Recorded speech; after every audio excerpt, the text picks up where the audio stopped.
Jornal da Correio, a nossa conversa na hora do jantar, trazendo para você detalhes sobre a situação do Hospital Pronto Vida, o hospital aqui em João Pessoa.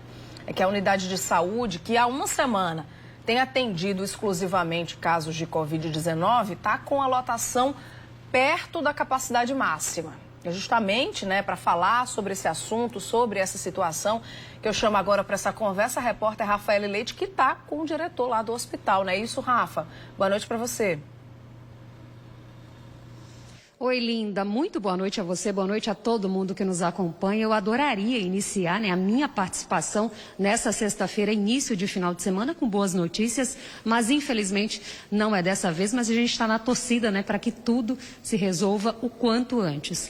94% dos leitos de enfermaria já estão ocupados no Hospital Pronto Vida, como você bem disse, 8 dias, uma semana após o hospital estar atendendo exclusivamente casos da Covid. Essa constatação foi feita pelo Conselho Regional de Medicina, ou seja, dos 35 leitos que existem de enfermaria, 33 estão ocupados. Aqui comigo o doutor Gustavo Rick, ele que é diretor-geral do Hospital Pronto Vida. Muito boa noite, seja bem-vindo ao JC. Como é que vocês estão se organizando para atender essa demanda que está bem crescente? Boa noite. A Secretaria Municipal de Saúde, junto com a direção do Pronto Vida, fez todo um planejamento para a gente conseguir atender todos os casos de Covid-19 de forma adequada. Então, no começo do mês, nós fizemos uma transferência de pacientes para outros serviços para que nós possamos ser atendimento exclusivamente Covid.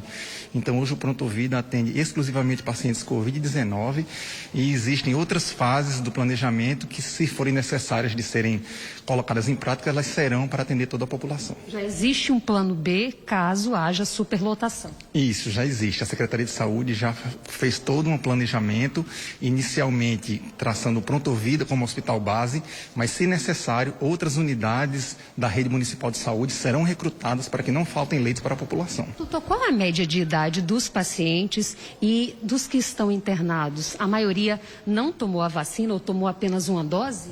A gente fez um levantamento no nosso serviço e a média de idade dos pacientes internados é de 70 anos, uma média de idade bastante elevada, pacientes idosos com comorbidades.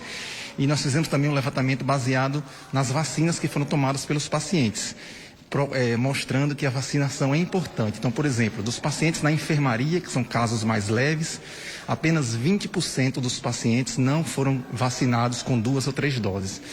Em comparação com pacientes entubados na UTI, casos graves, desses casos, 40% dos pacientes não tomaram 2 ou 3 doses, tomaram nenhuma ou uma dose.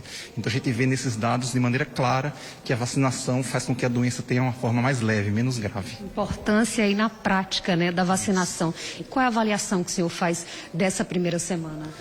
Essa nossa primeira semana foi uma primeira semana de muito trabalho. A gente teve que mudar o perfil do hospital num espaço curto de tempo, com a ajuda de outros hospitais, com a ajuda da Secretaria de Saúde.